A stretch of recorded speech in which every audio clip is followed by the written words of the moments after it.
প্রিয় নোয়াখালীরা, আমরা এখন শাহবাগে আমাদের নবম ডিভিশনের দাবিতে আমরা এখন শাহবাগে অবস্থান করছি। আজ 1994 সাল থেকে বিভাগ আন্দোলন শুরু হয়েছে।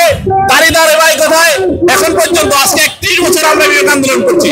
সুতরাং সরকারের কাছে আমাদের বিনীত অনুরোধ, আমাদের ধৈর্যের পরীক্ষা দিবেন না, অতি শীঘ্রই আমাদেরকে বিভাগ ঘোষণা করুন, আর না হয় আমরা কঠোর কর্মসূচিতে যাব এবং অবস্থান ধর্মঘটে যাব। যে কোনো সময় আমরা আর মাঠে ফিরে যাব না। আমরা এরকম আলটিমেটাম দিব যে আমরা বিভাগ করে না হওয়া পর্যন্ত আমরা করে ফিরে যাব না।